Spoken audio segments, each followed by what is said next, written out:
RFI. Este ora 11 și 22 de minute la RFI. Bună dimineața tuturor, sunt Mihaela Dedeoglu și vă invit să rămâneți alături de noi pentru următoarele 2 ore în care vom vorbi despre literatură și despre fotografie. Și vom începe cu o invitație pentru mâine, joi 27 februarie, la ora 19 la librăria de la Șmigiu, unde Editura 3 și Institutul francez vă invită la o întâlnire cu scriitorul francez Jean-Baptiste Andrea, laureat al premiului Goncourt în 2023. Va fi alături de romanul său Mereu cu gândul la ea, un roman tradus din limba franceză de Mihaela Stan și a apărut la Editura 3. Am aici romanul fără supracopertă, este adevărat, dar l-am și pe autor. Et à partir de ce moment-là, cher monsieur, bonjour, merci Jean-Baptiste Andrea d'être venu dans notre studio. À partir de ce moment-là, notre discussion se portera en français. Merci beaucoup et merci de m'accueillir. Alors, Goncourt 2023, êtes-vous toujours heureux? Oui, oui. Je crois que c'est une joie. Je crois que c'est une joie qui dure toute une vie. Enfin, c'est quand même une récompense absolument incroyable, inespérée, ce qui est tant mieux d'ailleurs. Je ne m'étais jamais représenté comme en tant que gagnant du prix Goncourt. Ça ne faisait pas partie de mon univers de possible, sachant qu'il est déjà très large cet univers. Déjà devenir écrivain, je vivais mon rêve. Donc ça a été une sorte de cerise sur le gâteau, une surprise merveilleuse et vraiment une joie très intense. Une joie pour moi, une joie pour ma maison d'édition qu'on partage encore. Voilà, je vous propose qu'on essaye de vous connaître un peu mieux. Avec plaisir. Et commencer peut-être par votre patronyme. D'où vient ce nom à consonance italienne? Alors, ma grand-mère était italienne, et c'était pas son nom d'ailleurs, mais il se trouve qu'effectivement mes racines sont italiennes. Et de l'autre côté, mes racines sont espagnoles. Et moi, je suis un melting pot assez méditerranéen. Oui, j'allais dire assez réussi. Non, mais je ne sais pas s'il est réussi, mais je suis un vrai melting pot, en tout cas, de la Méditerranée. Et je me sens très méditerranéen. Et c'est vrai que, alors que je pourrais tout autant être attiré par l'Espagne que par l'Italie si je regarde mes racines, assez naturellement, ou peut-être par hasard, ou peut-être parce que j'ai grandi pas loin d'Italie, j'ai été très tôt très attiré par ce pays. Je comprends très bien ce type de melting pot et je crois qu'on vit très bien avec moi-même. J'ai des origines roumaines, bien sûr, mais aussi grecques, turques, tatares et arméniennes. Donc, c'est un beau mélange et on sent souvent, vous sentez ça dans votre... Oui, moi j'adore être un mélange, c'est-à-dire je me sens pas particulier. C'est pour ça d'ailleurs probablement que je suis pas nationaliste du tout et que je déteste ces idéologies parce qu'en fait nous sommes très souvent tous le résultat de mélange et c'est un cliché de le dire mais c'est ce qui nous enrichit. En biologie c'est vrai, on est obligé il vaut mieux se reproduire en venant de souches les plus différentes possibles. Donc voilà, pour moi c'est une richesse et c'est une ouverture au monde, c'est une curiosité permanente, ça me plaît beaucoup de sentir ces origines très variées. Alors, comment êtes-vous arrivé à devenir écrivain? Donc, alors, grosso modo, votre parcours. Bien sûr. Moi, je voulais être écrivain depuis que je suis tout petit. À 9 ans, j'ai dit à mes parents que je voulais devenir poète. C'est ambitieux. Ouais, c'est ambitieux, ouais. Enfin, de toute façon, à 9 ans, on est toujours très ambitieux. Ça serait dommage de ne pas l'être. Simplement, la différence avec beaucoup de gens, c'est que moi, j'ai jamais renoncé à cette idée de l'écriture et d'écrire et de créer et de raconter des histoires, tout simplement. Je l'ai toujours fait et j'ai fait des études qui n'avaient rien à voir avec ça. J'ai étudié la science politique et le commerce, mais avant la fin de mes études, j'ai décidé de me trouver un travail de traducteur. J'ai réussi à me trouver un travail de traducteur qui m'a permis de subvenir à mes besoins et donc de ne pas devoir aller à un bureau ou avoir de patron. Et donc, j'ai pu écrire tout de suite, à partir de, on va dire, 24-25 ans, professionnellement. Le matin, je traduisais pour gagner ma vie et l'après-midi, j'écrivais mes propres projets, d'abord des scénarios de cinéma. Traducteur littéraire? Non, moi j'ai fait de la romance, précisément parce que je ne voulais pas me brûler trop de... Alors, on va dire, c'est traducteur littéraire au sens large, mais les produits n'étaient pas particulièrement littéraires, ça ne m'empêchait pas d'essayer de faire ça du mieux possible, et parce que j'ai absolument... je respecte le lectorat des gens qui lisent ça, la romance, que ce sont des gens qui lisent, c'est déjà précieux. Mais en tout cas, je ne me brûlais pas trop de neurones. C'était plutôt une sorte de gymnastique quotidienne du matin. Et ça me permettait l'après-midi de donner libre cours à mes idées à moi. Donc le résultat, c'est qu'en fait, moi, j'ai écrit toute ma vie. Alors d'abord, comme beaucoup de gens, en amateur, un gamin. Et après, j'ai fait du théâtre. Et après, j'ai décidé que ça serait ma vie. J'ai jamais eu d'autre travail, en fait, moi, que l'écriture. Ça, ce qui je vois par rapport à mes amis, c'est quelque chose d'assez unique, alors que pour moi, c'est une carrière normale. Moi, j'ai jamais eu d'autre boulot. J'ai toujours écrit. Voilà. Et puis après 20 ans de cinéma, j'en ai eu assez des contraintes du cinéma. Tout coûte cher dans le cinéma. La moindre idée a un coût. Alors qu'en littérature, les idées sont gratuites. Mais à l'inverse, le risque et le danger de la littérature, c'est la liberté absolue qu'on a. Donc c'est immense. Comment aborder ça? Par quel angle on aborde une histoire? Donc il m'a fallu quand même un certain temps avant d'oser affronter le roman. Ce que j'ai fait à partir de 2016. À un moment où vraiment, j'en pouvais plus du cinéma, qui une nouvelle fois reste un bon souvenir. Hein, mais je pense que l'histoire était finie. Et j'ai publié mon premier roman, Marraine, qui a été aussi publié par Treil. Ça a été un des premiers éditeurs étrangers qui m'ait soutenu. Donc je pense que ça vaut la peine d'être mentionné. C'est quelque chose qui est très précieux pour moi. C'est pour ça que je suis là aujourd'hui. Et voilà, ma vie a changé, franchement, au moment de la publication de ce premier roman, de ma rencontre avec mon éditrice. Ça a été un moment dans ma vie rare que je souhaite à tout le monde de connaître, qui est la sensation de s'aligner avec soi-même. Une grande sensation de bien-être. Bon, déjà, Marraine a reçu pas mal de prix. Ouais. Est-ce que vous vous souvenez? Oui, alors, oui. Moi, j'ai un peu liste. Je vérifie aussi à cette occasion le Wikipédia. Ouais. C'est un grand sport, ça. Vérifier. Non, je pense qu'il est correct. C'est pas moi qui le fais, mais je regarde qu'il n'y ait pas d'ânerie dessus. D'accord. Donc, pour Marraine, prix féminin des lycéens, prix du premier roman, prix envoyé par la poste. Ouais. Je ne savais même pas que ça existait. Oui, mais c'est un prix très sympa qui est en fait un prix pour les gens qui ne connaissent personne dans l'édition et qui envoient leur manuscrit sans connaître personne. Et pour démonter l'idée qu'il faut avoir un réseau énorme pour être publié. Donc c'est un des tout premiers prix de la rentrée littéraire en France. Prix Terre de France, prix du premier roman de La Forêt des Livres, étoile du Parisien du meilleur roman de l'année, sélection Talent Cultura, et ça juste en 2017, donc c'était l'année de la sortie du roman. Ensuite, toujours pour Marraine, en 2018, prix Alain Fournier, prix Fondation Jacqueline de Romy, prix Rendez-vous du premier roman au Québec dans la catégorie meilleur premier roman français, et 2019, prix Livre Azur, et ça continue, et ça continue, et ça continue.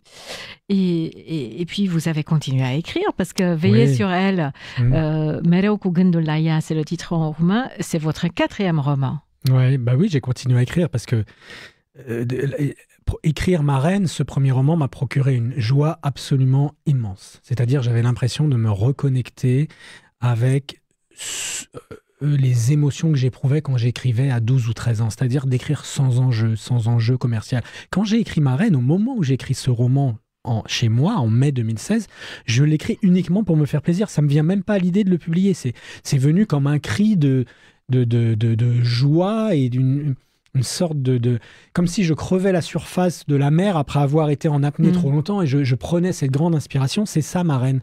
Et quand je l'ai eu fini, j'ai regardé cette histoire, je me suis dit, peut-être que je pourrais l'envoyer à quelqu'un. Mais au moment où je l'écris, je n'ai pas la moindre notion de publication.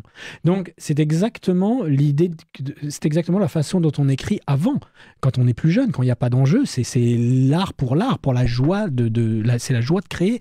Et donc j'ai retrouvé ça avec la littérature, parce que ça me permettait de travailler, de créer sans me poser des questions sur qu'est-ce que les gens attendent. Et tous mes autres romans ont été écrits comme ça. À chaque roman, je l'écris pour moi.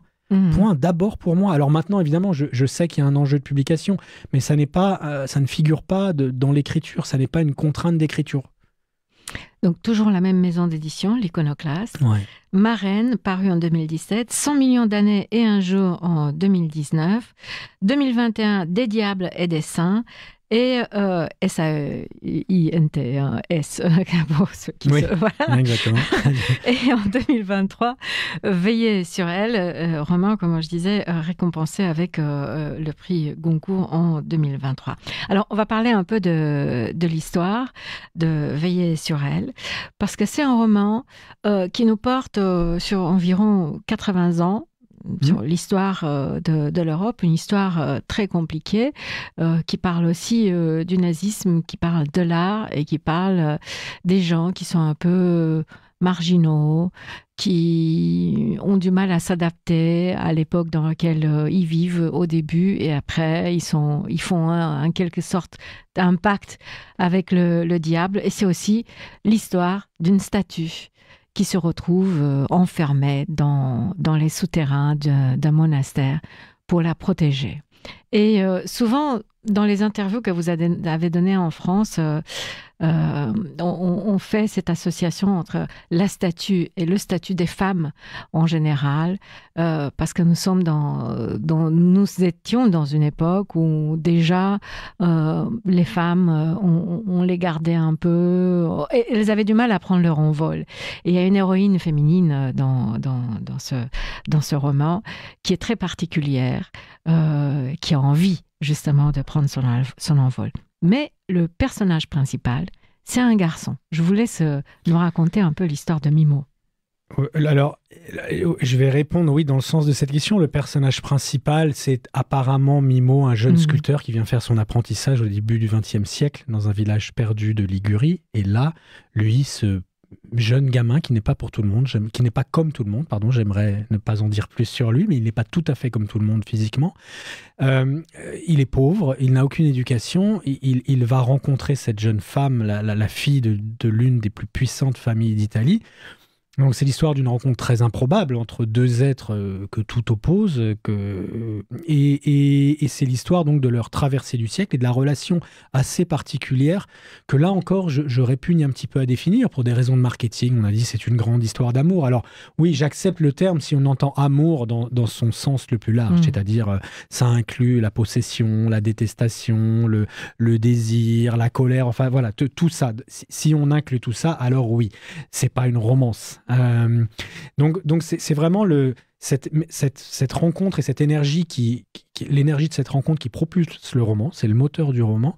Mais j'aimerais maintenant corriger une petite chose que je viens de reprendre, et c'est que pour moi le véritable personnage principal du roman, c'est Viola. C'est pour Viola que j'ai écrit ce roman. Vous disiez tout à l'heure qu'on était dans une époque où les femmes avaient du mal à déployer leurs ailes.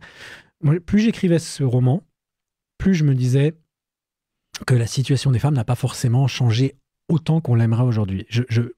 Moi, je pense que aujourd'hui encore, et ça m'a choqué de prendre conscience de ça, je pense qu'aujourd'hui encore, dans une époque où on est quand même conscient des enjeux féministes beaucoup plus qu'on ne l'était avant, je pense qu'aujourd'hui encore, une jeune femme de 20 ans devra se battre davantage qu'un jeune homme de 20 ans pour arriver au même endroit.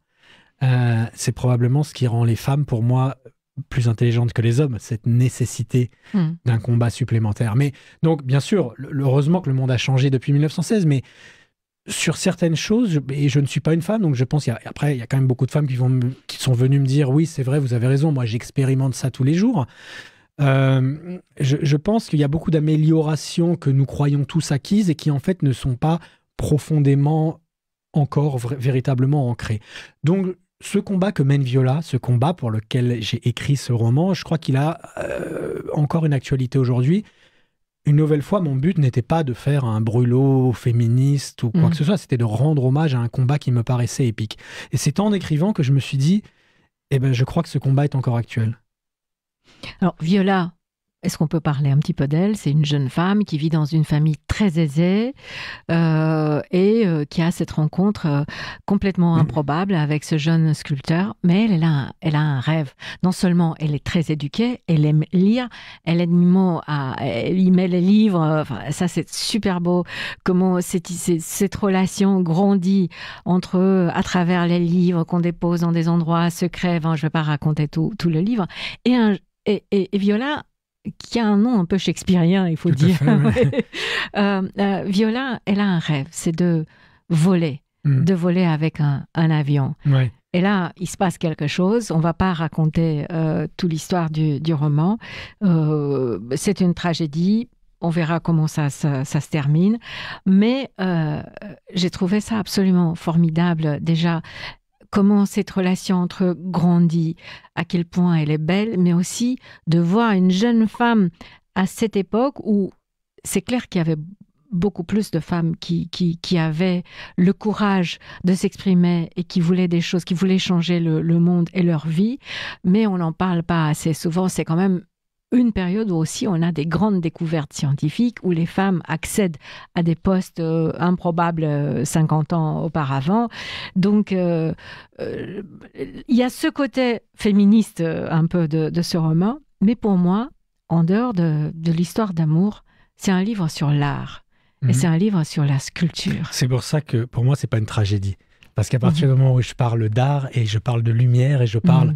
C'est-à-dire, il se passe des choses désagréables, mais il se passe aussi des choses très drôles, et il y a beaucoup d'aventures. Mais au fond, ce qui est très important pour moi, et c'est vrai pour tous mes romans, c'est que la lumière triomphe toujours.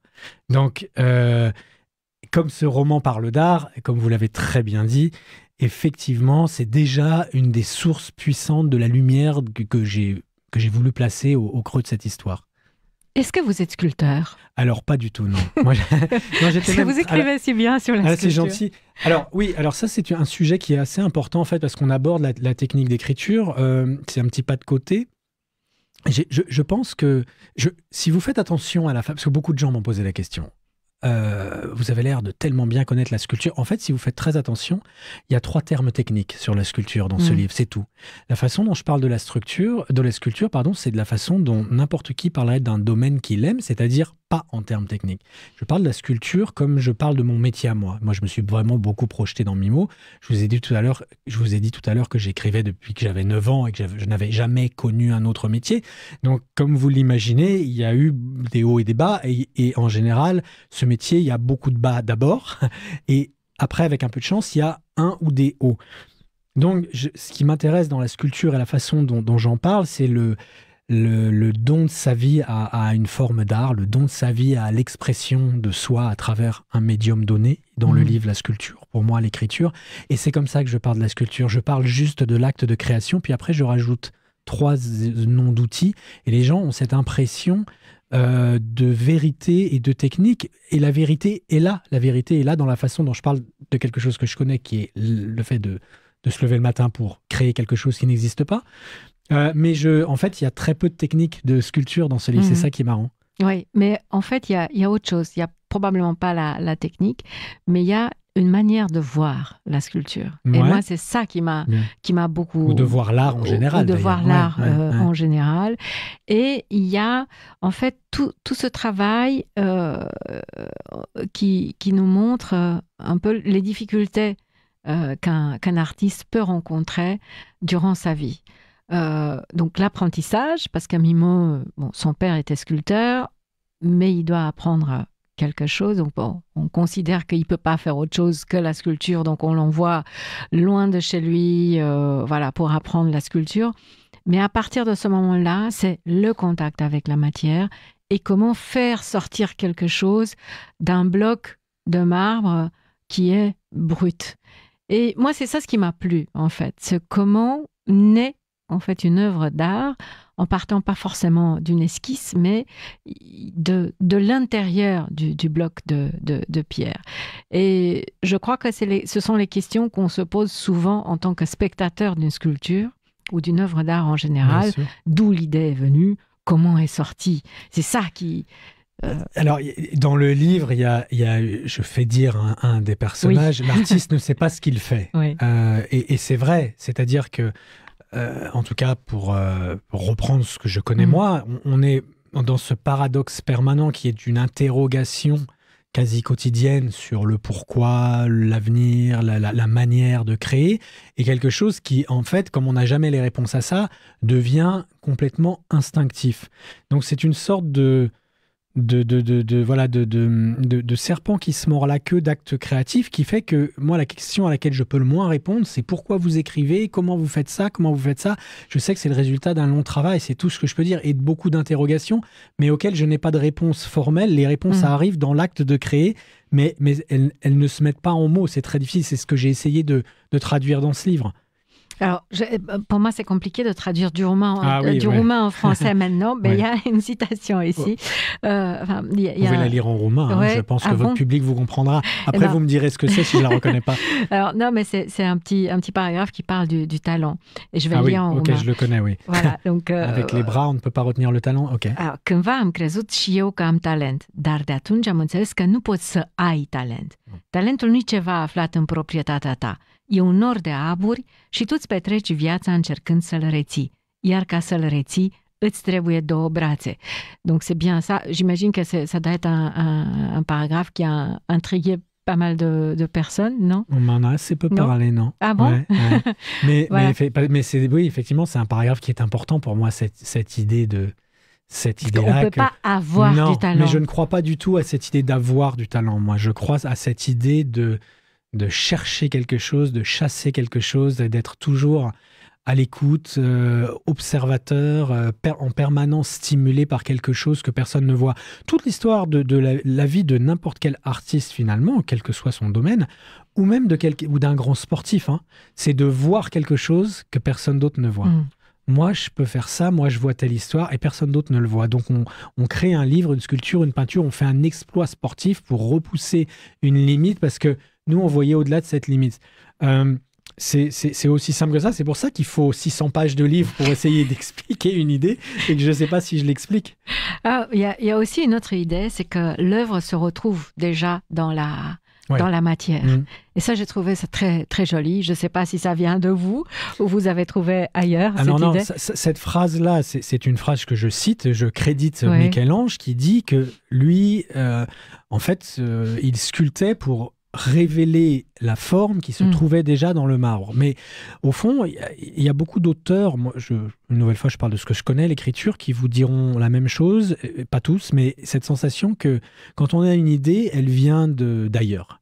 Et quand j'ai eu l'idée typiquement de ce roman, c'est vrai pour tous les autres, mais en plus ce roman était très ambitieux, j'ai tout d'un coup vu la solution de ce mystère, et je me suis dit, j'ai l'impression que je viens de me connecter comme un médium à une idée qui ne m'appartient pas et que je vais devoir rendre justice à cette idée. Je vais devoir raconter cette histoire qui est là-haut et je dois en ramener sur terre, sur des pages, tous les éléments et mettre ça en ordre. Il ne faut pas que je la trahisse. Donc j'avais aussi, évidemment c'est juste une perception, mais cette sensation de quelque chose qui préexiste, d'une histoire qui préexiste et tout d'un coup par chance, c'est vous qui communiquez avec, c'est vous qui êtes chargé de lui donner forme. Donc c'est pour ça que j'ai cité cette idée de Michel-Ange qui me plaît beaucoup. C'est-à-dire, il y a quelque chose qui existe et ton travail, c'est de le révéler. C'est pas de mettre tes grosses pattes dessus, c'est pas de laisser ta trace à toi. C'est aussi une façon de dire que la personne qui crée doit s'effacer derrière sa création. Moi, en fait, on me demande beaucoup de parler, de faire des interviews, etc. Mais Jean-Baptiste Andréa n'a aucune importance. Ce qui m'importe, c'est ce roman. Ce qui m'importe, c'est l'histoire. Si, c'est parce que c'est vous les écrivez. Donc, oui, mais comme je vous le dis, j'ai l'impression qu'elle m'a été donnée, que j'ai eu la chance d'être le type à qui on a pensé là-haut, un petit aiguillage pour me donner cette idée. Voilà, Donc l'idée était là, il fallait quelqu'un comme vous pour la mettre. Il fallait quelqu'un, mais c'est ce paradoxe, une nouvelle fois, de création. Est-ce que l'idée précède, est-ce que l'idée préexiste? Voilà, Michel-Ange, une nouvelle fois, l'a très bien dit en disant la forme existe dans le marbre. Moi, je casse juste de la pierre pour la révéler. Mais on peut comprendre ça, tout comme quelqu'un... Enfin, voilà, il y a un bloc de marbre, un sculpteur va le garder parce qu'il se dit il mérite... Il est trop beau, il mérite quelque chose de très bien. Tout comme un grand couturier va garder un tissu absolument magnifique pour une robe absolument sublime. Donc ça continue, non? Je pense que dans tous les arts, on peut trouver ce type de relation avec je pense que c'est exactement ça. La matière. Quel type d'écrivain êtes-vous? Est-ce que vous êtes discipliné? Est-ce que je suis très discipliné. Du matin, du soir, de la nuit? Non, moi c'est tout le temps d'abord. Alors la nuit, j'ai arrêté parce qu'en fait, je dormais plus, donc j'ai décidé d'arrêter mon cerveau la nuit. J'y arrive à peu près. Non, je suis... En fait, comme une nouvelle fois, moi, j'ai jamais eu d'autre travail et que le matin, il fallait que je fasse de la traduction pour gagner ma vie, donc que je me jette pas à corps perdu dans mes idées. J'avais cette contrainte-là. Mais comme beaucoup de gens qui travaillent de chez eux, enfin, pour moi, ça a été très naturel toujours. De pas avoir de patron, de pas avoir d'horaire. Ça voulait paradoxalement dire avoir une grande discipline. J'ai beaucoup d'amis au fil des années qui m'appelaient en me disant « Hey, je suis dans ta ville, est-ce que tu viens prendre un café ?» Je leur disais « Je peux pas. je travaille.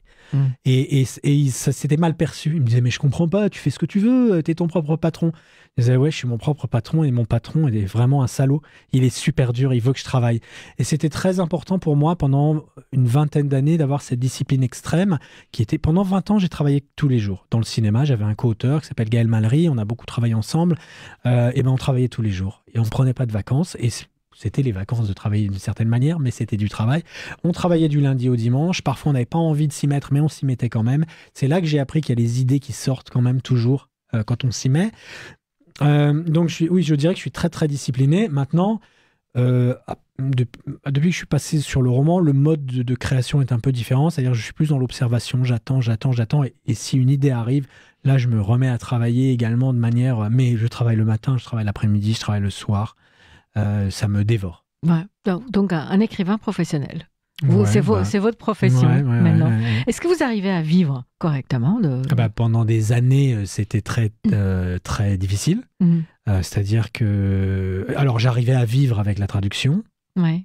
Et avec le cinéma, peut-être. Avec le cinéma, mais je faisais un film tous les 5 ans. Donc, en fait, si je lisse mes 20 premières années de carrière, j'ai eu à peu près un salaire minimum, on va dire. Voilà, ce qui correspondra à un salaire minimum, ce qui pas fameux. C'est correct, moi, j'y arrivais. Moi, je me disais que j'ai la chance. Il y a des gens qui n'ont même pas un salaire minimum. Donc, pour moi, ça, voilà. Ce qui était plus difficile, c'est que je ne savais pas que j'aurais ce salaire minimum en faisant la moyenne de toutes les années. Donc, il y avait quand même des mois où là, pour le coup, je me réveillais la nuit en me disant comment je survis dans 2 mois, quoi. Bon, ça s'est toujours bien passé. Et puis voilà, après, depuis que mon premier roman, par chance, il a eu du succès, par chance, j'ai eu un lectorat qui a été très fidèle, qui m'a suivi, qui a grandi. Donc oui, depuis, j'en vis. Ouais. D'accord. Voilà, j'ai eu cette chance. Mais j'en vis en fait depuis 96. Une nouvelle fois, grâce à la traduction, que j'ai arrêtée très récemment d'ailleurs, parce que j'ai toujours voulu garder ça au cas où. Mais j'ai eu cette chance. Voilà, après, il ne faut pas avoir des gros besoins. Par chance, je n'ai pas d'enfant, donc ça m'a enlevé aussi une charge morale, une responsabilité et une charge financière. Donc ça m'a permis, c'était une facilité pour se dédier complètement à ça par rapport à quelqu'un qui a des enfants, qui doit peut-être assurer le quotidien et avoir un travail plus rémunérateur à côté que la traduction. Quel rapport vous avez avec vos traducteurs ? Parce qu'aujourd'hui... J'en ai quasiment aucun. Il y a très peu de traducteurs qui me contactent de manière assez étonnante. En fait, je vais vous dire très clairement, j'ai un rapport avec 3 de mes traducteurs. La traductrice russe, la traductrice néerlandaise, la traductrice et le traducteur anglais, puisque là, je relis mes traductions. C'est une langue que je parle, dans laquelle j'ai travaillé aussi. Donc, j'ai un rapport avec ces 3 traducteurs, c'est tout. Les autres ne m'ont jamais contacté, étonnamment. Ça vous manque ? Enfin, je vais vous dire quelque chose. Je vois dans la traduction, par exemple, anglaise, qui est faite par un très grand traducteur, qui sont faites par des très grands traducteurs anglais, j'ai travaillé avec plusieurs, qui a souvent des petites incompréhensions qui sont normales. C'est-à-dire, parfois, on lit un texte, même en français, on se dit qu'a voulu dire l'auteur à cet endroit-là. C'est pas forcément très clair. C'est pas une question de maîtrise de la langue. C'est une question de compréhension de concepts qui peuvent être vagues ou poétiques. Donc, à ce moment-là, on se parle. Je lui dis non, là, ça n'a pas compris. Ou ça, peut-être que moi, je trouve que la traduction, il vaut mieux la faire comme ça. Donc, je peux vous certifier que dans toutes les traductions des langues que je ne parle pas, et en fait, je ne parle que l'anglais, et a fortiori dans les langues où les traducteurs ne m'ont pas contacté, il y a des erreurs. C'est inévitable. Sur 600 pages. C'est inévitable. Des petites erreurs. Vous ne parlez pas italien ? Je baragouine l'italien. Voilà. Mais la traductrice italienne ne m'a jamais contacté non plus. C'est pas grave. Hein. Je comprends très bien pourquoi les traducteurs, à l'inverse, ne veulent pas contacter l'auteur. Ils peuvent avoir l'impression que l'auteur, ou ils ont eu des mauvaises expériences, l'auteur qui veut se mêler de la traduction, moi je respecte fondamentalement le travail du traducteur. Même en anglais, quand je fais une suggestion, c'est le traducteur qui décide, c'est pas moi. Je respecte que c'est le traducteur qui prend cette décision-là. Mais un traducteur qui aurait eu une expérience horrible avec un auteur qui me l'aurait approché, je comprends que ça puisse traumatiser et que le traducteur puisse vouloir être libre. Voilà, donc c'est quelque chose que je respecte tout à fait. Voilà, après, moi étant celui que je suis, c'est-à-dire très ouvert, j'aime que les traducteurs prennent des libertés. Quand je peux leur parler, je leur dis, mais allez-y, traduisez d'une manière qui va bien sonner dans la langue de destination. Ouais. Il ne faut pas que ce soit maladroit parce que ça essaie de reproduire la langue française. Le traducteur anglais, là, vient de faire un travail formidable. C'est très très fort ce qu'il a fait. Donc je suis plutôt libertaire là-dedans. Donc voilà, message à mes traducteurs, ne soyez pas inquiets. Si vous avez une question, n'hésitez pas.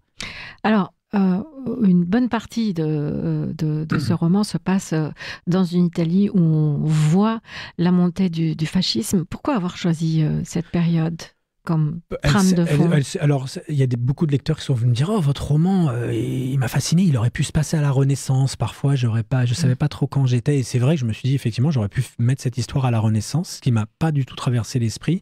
Très naturellement, moi, j'étais attiré par le XXe siècle. Le XXe siècle nous permet de partir en voyage sans perdre complètement la connexion avec le quotidien, avec le XXe siècle, c'est nos parents, nos grands-parents, c'est nous. Oui. Voilà. Bah oui. Enfin, dans beaucoup de cas, certainement dans le mien. Bah, dans le mien aussi. Ouais, et donc ça me permettait d'avoir cette invitation au voyage sans partir si loin qu'on perdrait le réalisme. Donc ça me plaisait beaucoup. C'est un livre qui parle de la tyrannie d'une femme qui lutte et de ce héros Mimo qui lutte aussi chacun pour s'affranchir d'une forme de tyrannie qui les oppresse. Donc c'était assez naturel de placer leur lutte intime et du quotidien personnel dans ce cadre où des pays entiers sont sous le joug de ce qui reste aujourd'hui parmi les plus grandes tyrannies politiques. Et il y a aussi cette idée que, cette partie de l'histoire qui parle des Italiens qui se sont installés en France.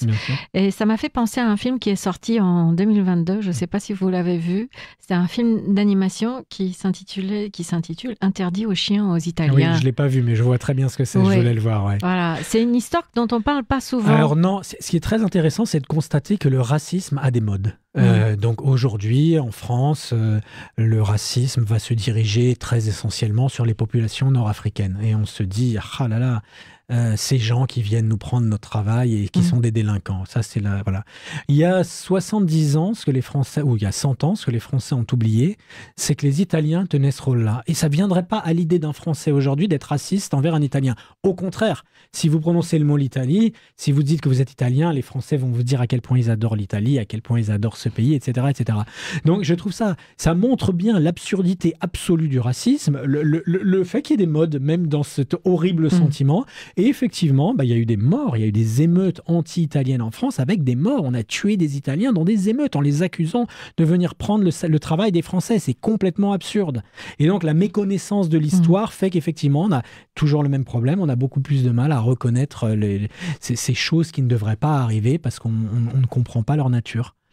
C'est un très beau roman. Merci de l'avoir écrit. Merci de l'avoir lu. Est-ce que le Goncourt a changé votre vie ? Bien sûr qu'il a changé ma vie. Comment ? C'est un degré de reconnaissance qui est assez difficile à imaginer, je pense, hors de France. C'est comme si j'étais devenu champion du monde de football. Je pense qu'il n'y a que ce degré en France qui apporte une notoriété. Il faut savoir qu'il n'y a que 121, 122 maintenant Goncourt dans l'histoire.